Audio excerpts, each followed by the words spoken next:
There is a vast array of condo types and condo layouts within the condo market. So if you're a condo buyer looking within the Toronto condo market or any other city really, you're gonna come across, depending on your budget, a large spectrum of condo layouts. And guess what? There are certain condo layouts that are more preferable than others. But by far, without a shadow of a doubt, there is one condo layout that is becoming more and more common within the Toronto condo market, especially in the downtown Toronto condo market, that is by far one of the worst layouts that I have ever seen, and I cannot advise against it strongly enough. And in today's video, we're going to take a look at that exact layout, and I promise you it's going to surprise you because it is not what you think it is, and it is borderline false advertising. Hello everyone, this is Sam from SaberiSixRealEstate and Remax Realtron Realty Inc. As always, back with another video for you guys here today. If you're new to the channel, welcome. My name is Sam,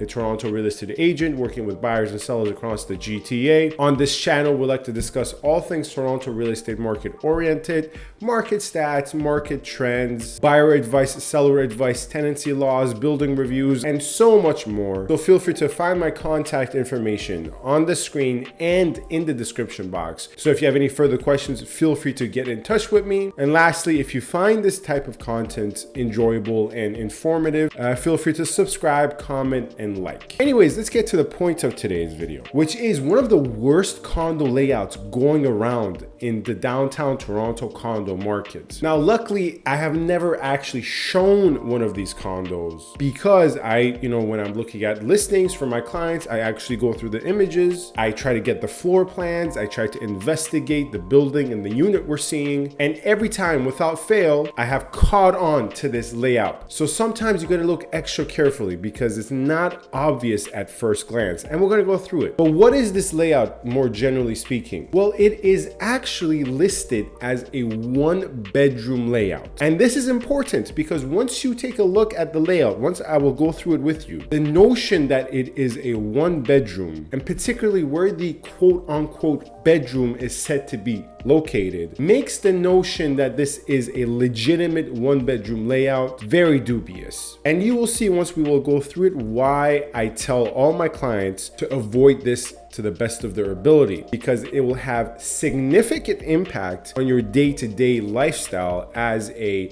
unit occupant if you're actually buying it for yourself, and furthermore significant impact if you're buying it for even investment purposes, because as we will see, these layouts appreciate far less, and obviously there is a reason they happen to be the cheapest. But let's stop teasing this condo layout that I think everyone should avoid within the Toronto condo market, and let's get to what it actually is so you can see for yourself. Now I have opened a listing that sold in 170 Bayview. It sold for $515,000, a one bedroom as you guys can see, and one washroom. Now even in a cooler market such as today, this is a relatively low selling price for a one bedroom in downtown Toronto. The market has substantially cooled, but when you take a look at the price, especially considering it's a newer building, this is a low selling price. So why is that the case? Well, this one bedroom that sold for $515,000 has the layout that is the subject of this video. So to investigate further, let's go through the pictures. So the first picture, you see the exterior of the building. And as we go through the images, we see at first glance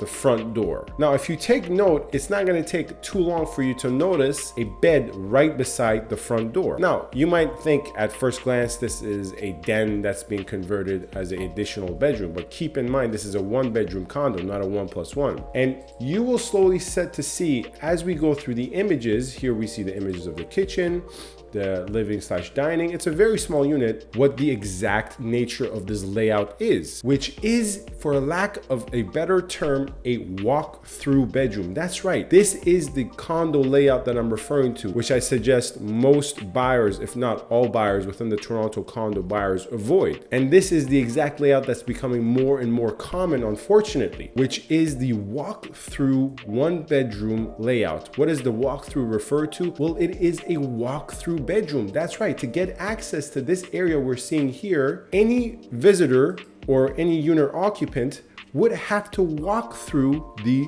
bedroom. And as you can see from this image, the bedroom doesn't have sliding doors of any kind. Now, other listings with this layout at least have some sliding doors, but nonetheless, those sliding doors do not provide you any privacy. Any guest, any visitor, if they want to get access to the living and dining, they have to walk through the corridor that pretty much is your bedroom right by the front door. And we see here a little bit better that the bedroom is just really situated right in the hallway, a corridor by the front door. And once again, people would have to walk through it to get access to the kitchen or the TV area or the balcony. But this is not just the case with 170 Bayview. We can go to another listing that sold. This one sold for $519,000. Once again, a relatively low sold price for a proper one bedroom. And here we start to see the thing.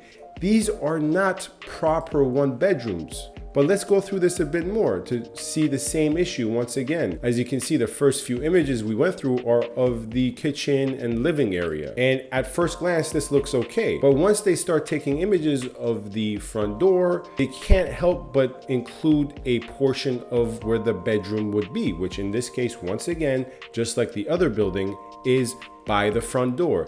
Yet another walk-through bedroom. And as you guys can see, once again, this sold for $519,000, which for a one bedroom in downtown Toronto is very low, even in this cooler, diminished market where prices are down substantially from peak market conditions. They're not down to the point where a proper one bedroom would sell in a new building in a central location for $519,000. And these layouts are most common with the trolley crescent buildings, which are actually decent buildings if you are buying anything but these quote unquote one bedroom. And the reason I say quote unquote one bedroom, as we go through another example of this one once again sold around $510,000. We're clearly seeing a ceiling for these types of layouts. And the reason I say once again quote unquote as we go through yet another listing with this type of layout is that these are actually really legitimately speaking not one bedrooms.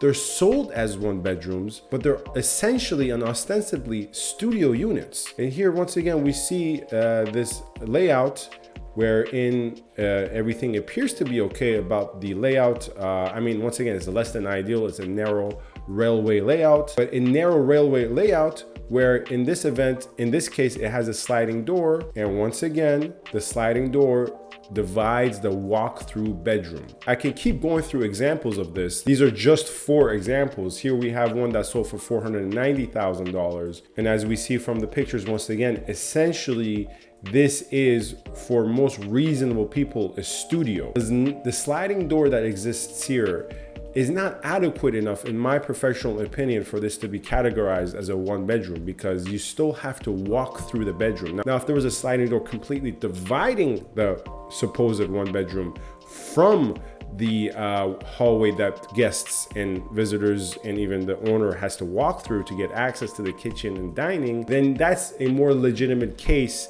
that it is a one bedroom. But here, regardless of whether there is a sliding door or not, people still have to walk through that bedroom. And in my opinion, this is the worst condo layout going around within the downtown Toronto condo market, and one which should be avoided at all costs. And essentially it comes down to the fact that for an end user, a day-to-day lifestyle, it's not really sustainable, right? It's difficult for most people to have friends over, even really close friends, and have them walk through your bedroom to get access to the living and dining areas. Your bedroom is right by the door, right by the hallway, and depending on where you are situated in the layout of the floor and what floor you're on, there is going to be definite noise issues, even in a very well-insulated building, especially if you're next to the garbage chute, next to the stairwell, next to the elevator. If your bedroom is situated right by the door and is not divided by proper walls, well, that's going to be a problem in terms of noise as well. And that's on top of the privacy issue we just talked about. So in most instances, you are actually better off, particularly in terms of investors, you're a bit better off buying a studio because you'll have an easier time selling it. Most likely you'll get it for cheaper. There are premium studios, of course, with fantastic, wonderful views, 40th floor in really good buildings that may cost you more than the $515,000 to $510,000 price range we saw for these layouts in these buildings. But nonetheless, 9 times out of 10, even if your budget is constrained, these layouts are essentially studios really, and you're better off buying an actual studio if this is the option you're looking at. So this is definitely one condo layout that in my opinion is the worst condo layout within the Toronto real estate market and the Toronto condo market, and really particularly the downtown Toronto condo market, and one which I would advise you to ignore. Anyways, as always, this is Sam from SaberiSixRealEstate, Remax Realtron Realty Inc. Let me know what your thoughts are on this layout. Are there any worse layouts out there that I'm not familiar with, or maybe I am familiar with but you think is actually worse than this layout? Let me know in the comments. And as always, if you have any further questions, feel free to get in touch with me with my contact information. Thank you very much for watching. Stay safe and stay tuned. Thank you.